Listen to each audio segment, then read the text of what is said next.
Mass shootings are nothing new in the United States. The vast majority were conducted by mentally ill and disaffected persons, such as young people in schools who were bullied wanting to exact revenge, or others with a personal or political agenda.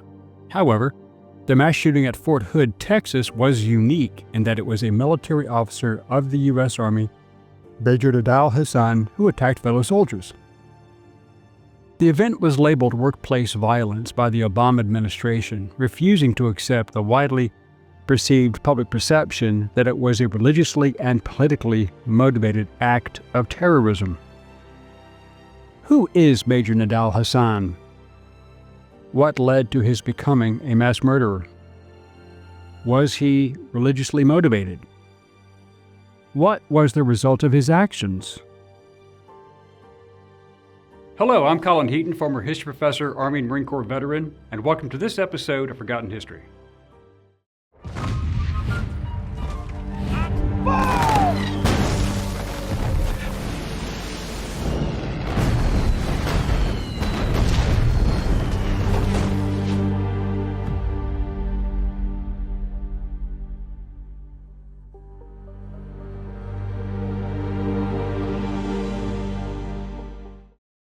Nidal Malik Hasan was born on September 8, 1970, the son of Palestinian immigrants at Virginia Hospital Center in Arlington County, Virginia. The family originated from Al-Birch, a city in the West Bank near Jerusalem. He was raised in the Muslim faith, along with his two youngest brothers, and entered Wakefield High School in Arlington for his freshman year in 1985. The family relocated to Roanoke, Virginia in 1986, and the family operated a market, restaurant, and olive bar. Hasan graduated from William Fleming High School in 1998. Hasan then enlisted in the Army after graduating and earned an associate degree in science from Virginia Western Community College in 1992 with honors, and then Virginia Tech with a bachelor's degree in biochemistry in 1995, also with honors. Hasan was commissioned as an officer in the Army Medical Department in 1997 and entered the Uniformed Services University of the Health Sciences in Bethesda, Maryland. Hasan became a psychiatrist, but was rated as a mediocre officer in his evaluations. He also openly displayed his pro-Islamic feelings, such as when Hasan made a presentation titled "The Quranic Worldview as it Relates to Muslims in the U.S. Military" at Walter Reed Army Medical Center, where he stated that the U.S. Department of Defense should allow Muslim soldiers the option of being released as conscientious objectors to increase troop morale and decrease adverse events.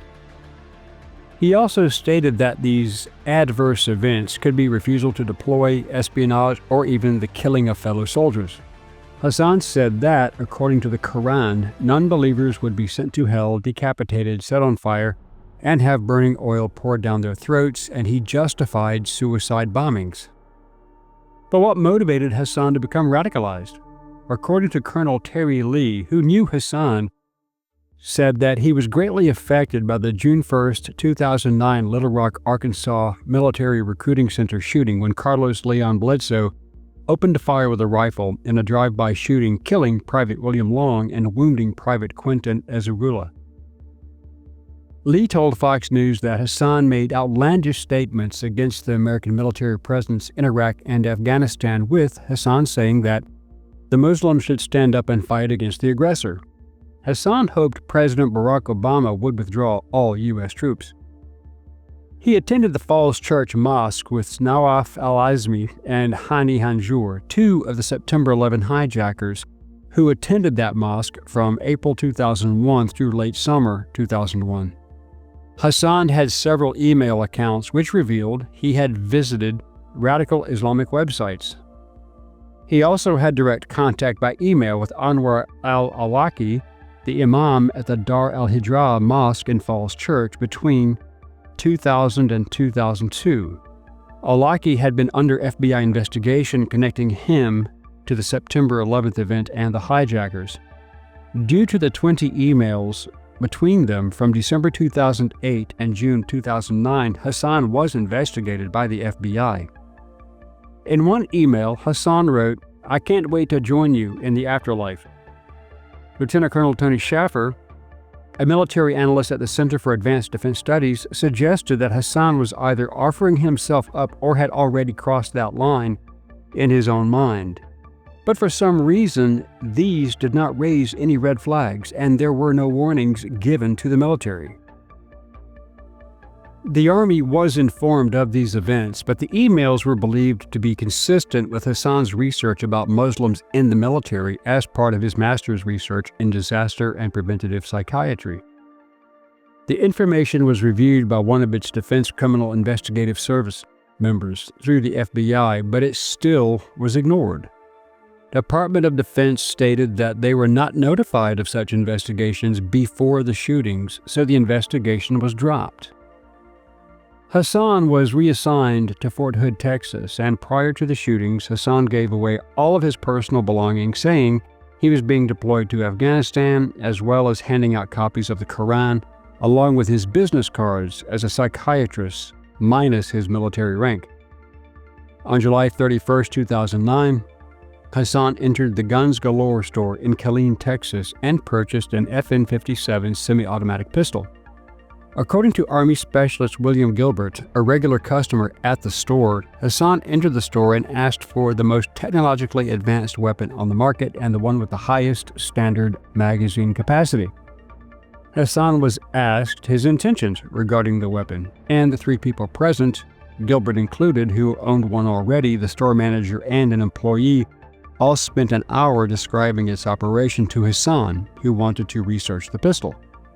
Hasan returned the next day and bought it, and returned once a week to buy extra magazines along with over 3,000 rounds of 5.7 by 28 mm SS-192 and SS-197 SR ammunition. Hasan then practiced at an outdoor shooting range, becoming adept at hitting silhouette targets up to 100 yards.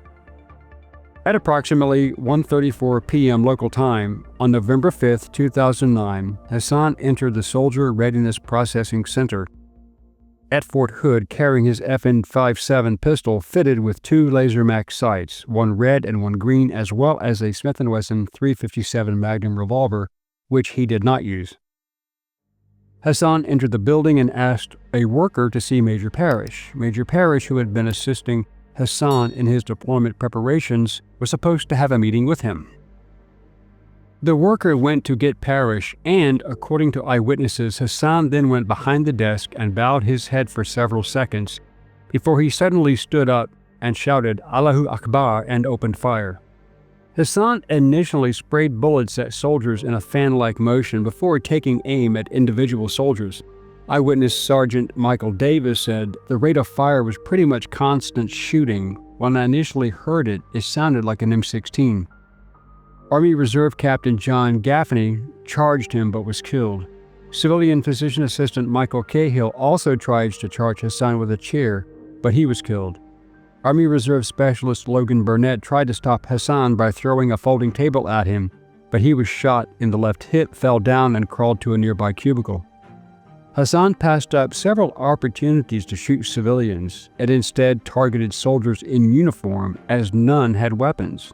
At one point, Hasan reportedly approached a group of 5 civilians hiding under a desk. He looked at them, swept the dot of his laser sight over one of the men's faces, and turned away without firing. During this, an Army specialist broke a window in the back of the building where 2 soldiers and Major Parrish exited through the broken window and escaped to the parking lot, although one soldier severely cut his hand on the broken glass while Hasan was still shooting. As the shooting continued outside, nurses and medics entered the building as one unidentified soldier secured the south double doors with his ACU belt and rushed to help the wounded. According to the responding nurses, there was so much blood covering the floor inside the building that they were unable to maintain balance and had difficulty reaching the wounded to help them. Hasan then went outside and he continued to shoot at fleeing soldiers. Herman Toro, director of the Soldier Readiness Processing Site, arrived as Hasan had gone around the building and was out of sight, but still shooting. Base Civilian Police Sergeant Kimberly Munley arrived in her patrol car when Hasan was outside. Hasan fired at Munley, who exchanged shot with him using her 9mm M9 service pistol. Munley's hand was hit by shrapnel when one of Hasan's bullets struck a nearby rain gutter. and then 2 bullets struck Munley directly. The first bullet hit her thigh, and then Hasan walked up to Munley and kicked her pistol out of reach, probably believing she was dead or dying. Toro and another site worker rushed to assist Lieutenant Colonel Juanita Warman, who arrived and was wounded and who was down on the ground. They both took her by the arms and tried to carry her off to safety when Hasan returned and aimed his red laser at Toro's chest, but did not fire. Toro took cover behind an electrical box and saw civilian police sergeant Mark Todd arrive and shout commands at Hasan to surrender. Todd said, "Then he turned and fired a couple of rounds at me. I didn't hear him say a word. He just turned and fired." The two exchanged shots, Hasan emptying his pistol in the process.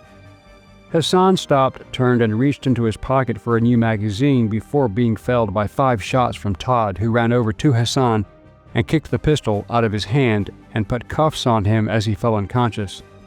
Hasan was hit by at least 4 of the shots. Hasan was later paralyzed from the waist down and was subsequently taken into custody. Lieutenant Colonel Tom Eberhardt, Deputy Director of Human Resources at Fort Hood, arrived and entered the medical building to help. He had to step over bodies to enter the building's north entrance and assisted another soldier in performing CPR on one of the wounded soldiers at the waiting area. Folding chairs were scattered all around. He noticed a soldier outside the south doors of the building and went to help, removing the belt from the door. The wounded soldier was Staff Sergeant Alonzo Lunsford, a medical assistant who had 2 abdominal wounds and a wound to the scalp and was unconscious. Lieutenant Colonel Eberhardt went back into the building to retrieve a folding table, while other soldiers assisted Staff Sergeant Lunsford onto the table and around the building to the triage area. Hasan was taken to Scott and White Memorial Hospital in Temple, Texas, and later moved to Brooke Army Medical Center in San Antonio. As a result of being shot, he is now paraplegic. He was later held at the Bell County Jail in Belton, Texas. The shooting spree lasted 10 minutes and 13 were killed, 12 soldiers and 1 civilian. 11 died at the scene and 2 later died in a hospital, with 30 people wounded, making it the deadliest mass shooting on an American military base and the deadliest terrorist attack in the United States since the September 11th attacks, until it was surpassed by the San Bernardino, California attack in 2015. Days after the shooting, reports in the media revealed that a joint terrorism task force had been aware of a series of emails between Hasan and the Yemen-based Imam Anwar al-Awlaki, who had been monitored by the NSA and FBI as a security threat, and that Hasan's colleagues had been well aware of his increasing Islamic radicalization for several years. The failure to prevent the shooting led the Defense Department and the FBI to commission investigations and Congress to hold hearings. An investigator later testified that 146 spent shell casings were recovered inside the building. Another 68 casings were collected outside, for a total of 214 rounds fired by Hasan and responding police officers. A medic who treated Hasan said his pockets were full of pistol magazines and unused ammunition. When the shooting ended, he was still carrying 177 rounds in both 20 and 30-round magazines. Initially, officials thought 3 soldiers were involved in the shooting, and 2 other soldiers were detained but later released. Immediately after the shooting, the base and surrounding areas were locked down by military police and the U.S. Army Criminal Investigation Command until around 7 p.m. local time. In addition, Texas Rangers, Texas Department of Public Safety troopers, Bell County Sheriff's deputies, and FBI agents from Austin and Waco were dispatched to the base. U.S. President Barack Obama was briefed on the incident and later made a statement about the shooting. The Obama administration went into hyperdrive to downplay the event. The U.S. government refused to categorize the Fort Hood shooting as an act of terrorism motivated by militant Islamic religious convictions. It was labeled workplace violence. On November 5, 2010, 1 year later, 52 individuals received awards for their actions in the shooting. The Soldier's Medal was awarded posthumously to Captain John Gaffney, who died trying to charge Hasan. 7 other soldiers were also awarded the Soldier's Medal. The Secretary of the Army Award for Valor was awarded to police officers Kimberly Munley and Mark Todd for their actions. In the aftermath of the massacre, reviews by the Pentagon and a U.S. Senate panel found Hasan's superiors had continued to promote him and protect him even though concerns had been raised over his behavior, which suggested that he had become a radical and potentially violent Islamic extremist. Hasan had stated publicly that America's war on terrorism was really a war against Islam. Hasan was arraigned by a military court in 2011 and charged with 13 counts of premeditated murder and 32 counts of attempted murder under the Uniform Code of Military Justice.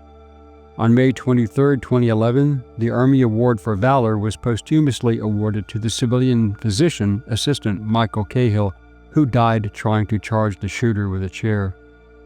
In November 2011, a group of survivors and family members filed a lawsuit against the government for negligence in preventing the attack and to force the government to classify the shooting as terrorism. The Obama administration was very resistant.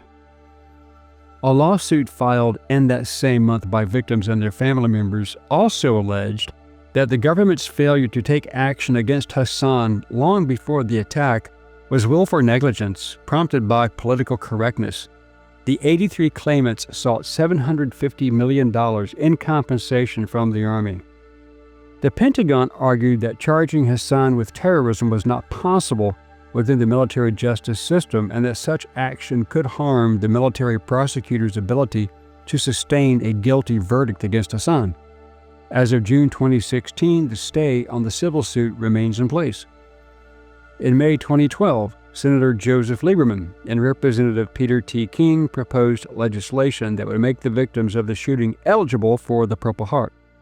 In the 113th Congress, Representative John Carter introduced legislation to change the shooting designation from workplace violence to combat-related, which would make the victims of the shooting eligible to receive full benefits along with the Purple Heart. At his court-martial in 2013, Hasan admitted to being the shooter and acted as his own attorney. During his opening statement, he admitted he was the shooter, and he stated that he had previously told a judge that to protect Muslims and Taliban leaders in Afghanistan, he had gunned down the soldiers at Fort Hood who were being deployed to that nation. For the rest of the trial, Hasan called no witnesses, presented scant evidence, and made no closing argument. He was found guilty on August 23, 2013 on all counts and sentenced to death. In July 2014, a memorial for those killed during the attack began to be built in Killeen, Texas. The dedication ceremony for the memorial was held in March 2016. In August 2013, Fox News had released documents from Hasan in which he explained his motives. Most of the documents included the acronym SOA, which is considered shorthand for Soldier of Allah. In one document, Hasan wrote that he was required to renounce any oaths that required him to defend any man-made constitution over the commandments mandated in Islam. In another document, he wrote, "I invite the world to read the book of Almighty Allah and decide for themselves if it is the truth from their Lord. My desire is to help people attain heaven by the mercy of their Lord." In yet another document, Hasan wrote that there is a fundamental and irreconcilable conflict between American democracy and Islamic governance. Specifically, in any American democracy, we, the people, govern according to what we, the people, think is right or wrong, even if it specifically goes against what Almighty God commands. He further explained that separation of church and state is an unacceptable attempt to get along with unbelievers because Islam was brought to prevail over other religions and not to be equal with or subservient to them. Retired Army Colonel Terry Lee, who had worked with Hasan, said that the psychiatrist expressed the hope that Obama would withdraw U.S. troops from Iraq and Afghanistan. And Hasan argued with military colleagues about service in those countries.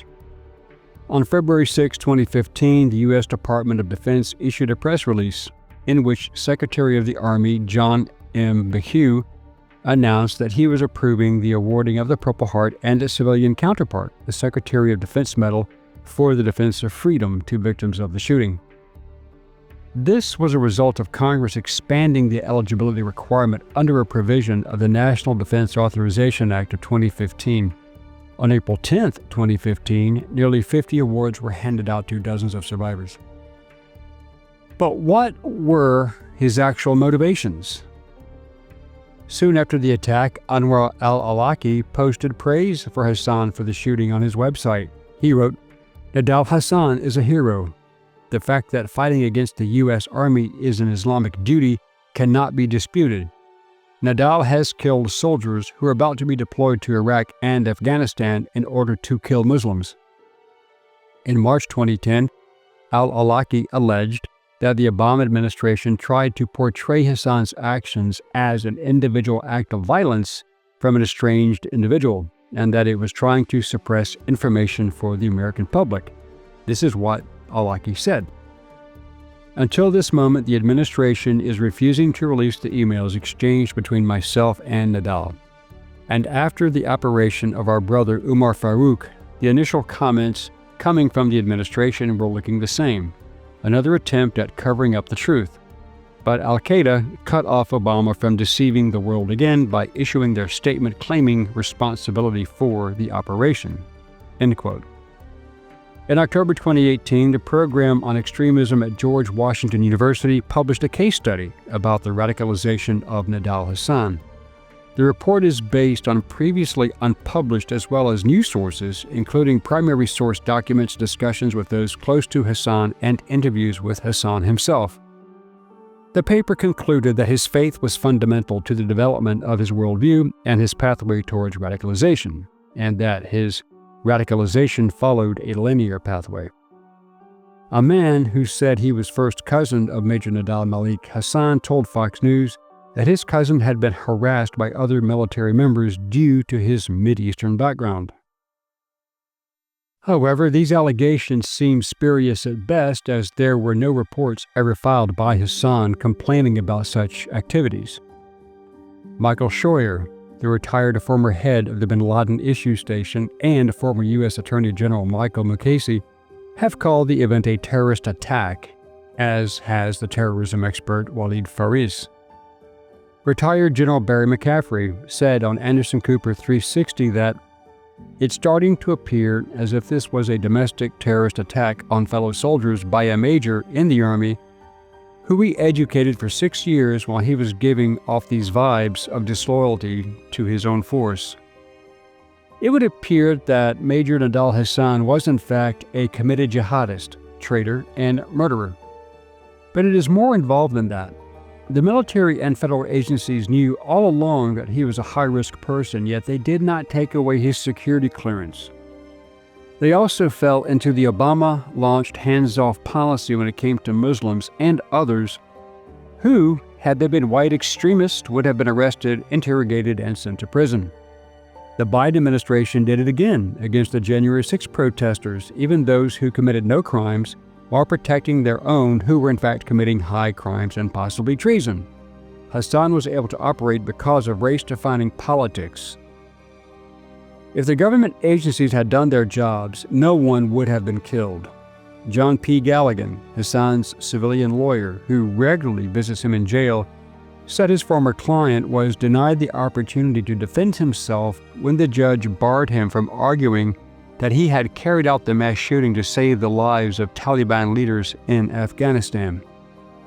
Galligan, who continues to provide legal assistance, denounced the proceedings as almost a ludicrous show trial to secure a death penalty, even though they know it's unlikely that it would ever be actually implemented. In all honesty, he stands a far more likely chance of dying for medical reasons than dying because he's been sentenced to death. Today, Hasan remains on federal death row as his case goes through the military judicial system, and no date has yet been set for his execution.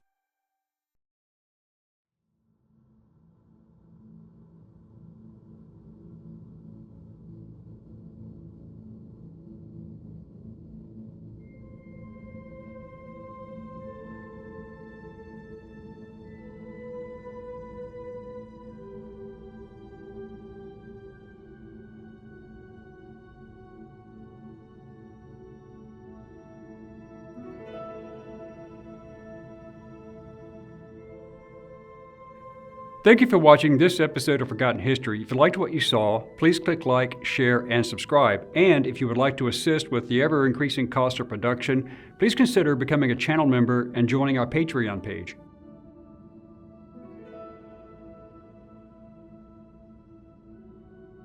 Please check out our merchandise store. And thanks for watching.